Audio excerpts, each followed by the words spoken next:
नमस्कार, आपका स्वागत है स्काई प्रदेश पर और मैं हूं आपके साथ ट्विंकल कालानी। बुलेटिन की ओर रुख करने से पहले एक नजर डालते हैं इस वक्त की हेडलाइंस पर। सांस्कृतिक छठ पूजा का त्योहार इंदौर शहर में बड़े ही सौहार्द पूर्वक मनाया गया। इस दिन महिलाओं ने छठ माता की पूजा कर सूर्य को अर्घ्य देकर अपनी मनोकामनाएं मांगी। कोरोना के चलते सोशल डिस्टेंसिंग का पालन करते हुए त्योहार धूमधाम से मनाया गया। मध्य प्रदेश के हृदय स्थल इंदौर में शनिवार सुबह शहर के पीपलियाना तालाब, श्यामनगर, सिलिकॉन सिटी, तुलसी नगर आदि स्थानों पर विशेष रूप से छठ पूजा का आयोजन किया गया। यहाँ पर बाकायदा महिलाओं ने कुंडों का निर्माण भी किया। वहीं कोरोना काल को देखते हुए बाकायदा सोशल डिस्टेंसिंग का पालन करते हुए महिलाओं ने लोकगीतों के साथ छठ पूजा कर उगते हुए सूर्य को अर्घ्य दिया। इस दौरान महिलाओं ने कोरोना को खत्म करने के लिए छठ माता से मनोकामना भी मांगी। जल से भरे कुंड में महिलाओं ने सूर्य को अर्घ्य देकर अपना व्रत पूर्ण किया। यहाँ बनाए गए कुंडों में सुबह 4 बजे से ही भक्तों की भीड़ देखने को मिली। पहला तो खरना होता है, यानी उस दिन लौकी में चने की दाल डाल करके खाती हैं एक टाइम। दूसरा दिन खीर का रहता है, दिन भर उपवास रहेंगी। शाम के टाइम में गाय के दूध में खीर बनता है और उस दिन से उपवास उनका चालू हो जाता है। फिर कल पूरा दिन उपवास रहा, मतलब सूर्य डूबते को अर्घ देती हैं। गाय के दूध से अर्घ दिया जाता है तो कार्यक्रम अपने समाप्त हो जाता है। 4 दिन का एक कार्यक्रम रहता है। ये बहुत महत्वपूर्ण पर्व है ये।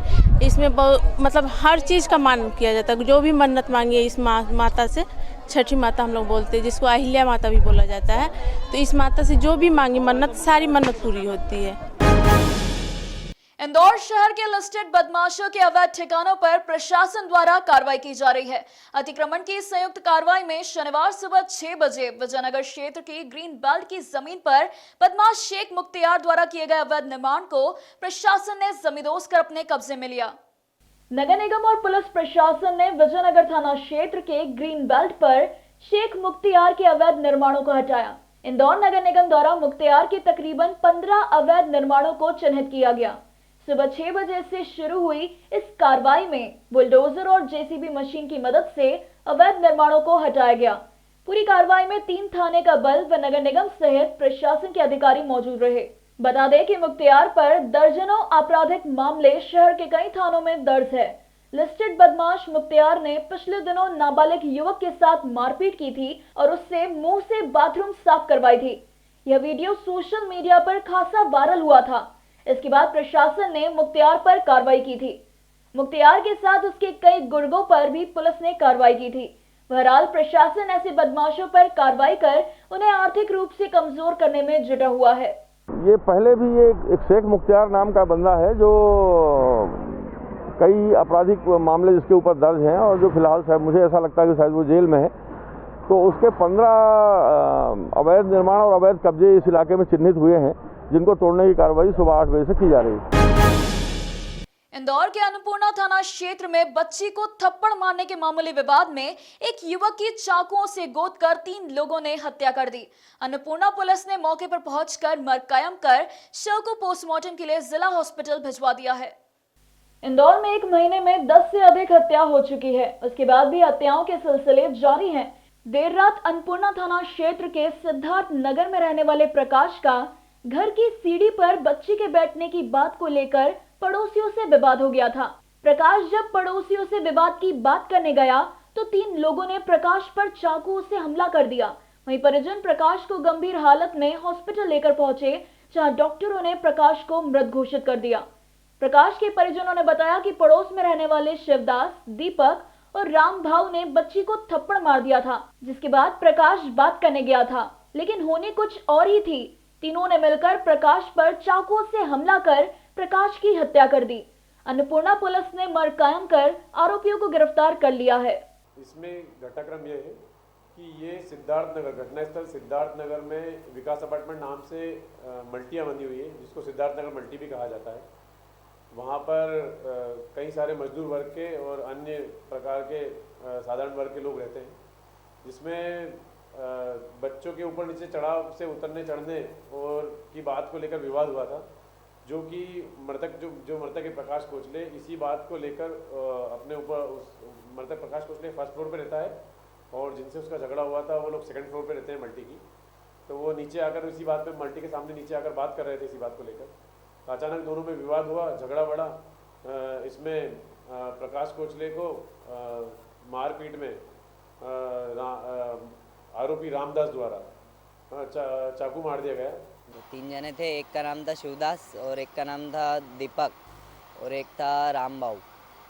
ये 3 ये बेन वहाँ से चढ़ाव पे से निकल रही थी तो बेन को चाटा मार दिया था। पापा बोलने गए तो बोलने के चक्कर में वो वापस नीचे आए, पिए थे, पीने के बाद में फिर वापस नीचे आया और उनको मारने लग गया। पापा का क्या नाम है? प्रकाश।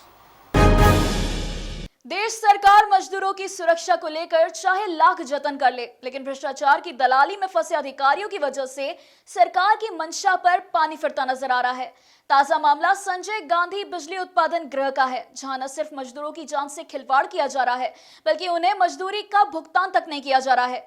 यह सब कुछ जानते हुए भी बिजली प्लांट के अधिकारी आंखों में पट्टी बांधे हुए हैं, जिसकी वजह से ठेका कंपनियों द्वारा खुलेआम मजदूरों का शोषण किया जा रहा है। क्या कहना है मजदूरों का, आप खुद सुन लीजिए। आपको बता दें कि कोल्हापुर में एक दिन में 5 ट्रेन लग सकती है, जिसका टेंडर 600 लेबर का होता है। एक ट्रेन में 120 तथा एक बोगी में 5 श्रमिक कोयला खाली करने के लिए लगते हैं। इन श्रमिकों को सुरक्षा के मद्देनजर सुरक्षा उपकरण नहीं प्रदान किए जाते। ऐसे में कब कौन किस हादसे का शिकार हो जाए किसी को पता नहीं रहता।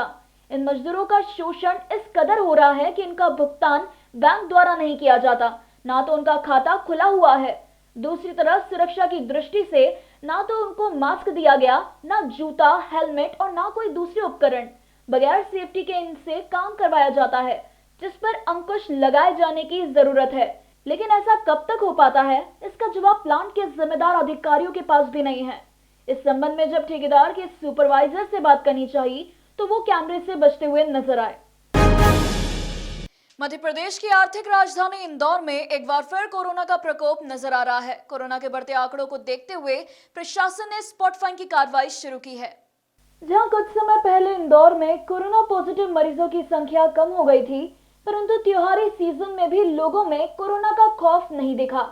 बाजारों में बिना मास्क घूमने और सोशल डिस्टेंसिंग की धज्जियां उड़ाने के कारण शहर में कोरोना पॉजिटिव की संख्या बढ़कर फिर से सैकड़ों में पहुंच गई है, जिसके चलते एक बार फिर कलेक्टर के निर्देश पर निगम प्रशासन ने सख्त कदम शुरू किए हैं। मास्क नहीं पहनने वालों और सोशल डिस्टेंसिंग का पालन नहीं करने वालों पर स्पॉट फाइन की कार्रवाई की जा रही है। कोरोना के बढ़ते आंकड़ों को देखकर निगम सख्त नजर आ रहा है। मास्क नहीं पहनने पर 200 रुपए का स्पॉट फाइन लगाया जा रहा है, ताकि इंदौर में बढ़ते संक्रमण को रोका जा सके और लोगों को सोशल डिस्टेंसिंग का ध्यान रखने के लिए जागरूक किया जा सके। माननीय कलेक्टर साहब के निर्देश हुए हैं।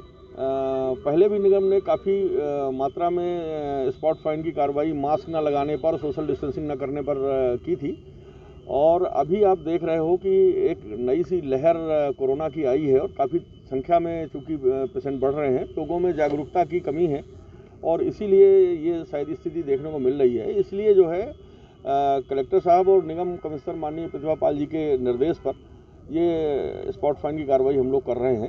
इंदौर शहर में पुनः वापस जो संक्रमण की संख्या बढ़ती जा रही है, इसको लेकर हम पहले भी फाइन करते रहे हैं। कल से कार्रवाई हमने पुनः चालू करी और जो मास्क नहीं लगा रहे उसको हम 200 रुपये का फाइन कर रहे हैं और उनको समझाइश भी दे रहे हैं कि मास्क लगा के रहें। इंदौर के परदेसीपुरा थाना क्षेत्र में 1 माह पहले हुई लूट के मामले में पुलिस ने शनिवार को एक फरार आरोपी को गिरफ्तार किया है। पकड़ाए गए आरोपी का क्षेत्र में पुलिस द्वारा जुलूस भी निकाला गया। गौरतलब है कि इंदौर शहर में लूट व नकाबजनी की घटनाएं लगातार बढ़ रही है। वहीं परदेसीपुरा क्षेत्र में एक महिला के साथ हुई लूट और चाकूबाजी की घटना में संलिप्त मुख्य 3 आरोपी में से पुलिस ने 2 आरोपियों को पहले ही गिरफ्तार कर लिया था। वहीं एक फरार आरोपी को परदेसीपुरा पुलिस ने शनिवार को गिरफ्तार किया और उसका आसपास के क्षेत्रों में जुलूस भी निकाला। पकड़ाए गए आरोपी पर 1 दर्जन से अधिक मामले दर्ज हैं। फिलहाल पुलिस आरोपी से पूछताछ कर रही है, जिसमें और भी मामलों के खुलासे होने की संभावना है। क्या है पूरा थाना परदेसीपुरा में करीबन एक माह पूर्व एक आरोपी के खिलाफ प्रकरण पंजीबद्ध हुआ था। उसमें उसके द्वारा भंडारे के दौरान 3 आरोपियों ने मिलकर चाकूबाजी की थी, जिसमें एक आरोपी को तुरंत गिरफ्तार किया गया था। एक आरोपी उसमें फरार था, जिसको चाकू सहित गिरफ्तार किया गया और उसके खिलाफ अवैध वसूली का प्रकरण पंजीबद्ध था। उसमें उसको गिरफ्तार किया गया और उसके द्वारा जहां घटना की गई थी उसी क्षेत्र में उसका जुलूस भी निकाला गया, जिससे संदेश जाए कि अपराध करना गुनाह है और चूँकि जिसके खिलाफ अपराध पंजीबद्ध हो के उसी के मोहल्ले में अगर निकाला जाता है उससे उसकी सामाजिक प्रतिष्ठा भी धूमिल होती है। फिलहाल आज की खबरों में बस इतना ही। ताज़ा खबरों के लिए देखते रहिए स्काई प्रदेश। नमस्कार।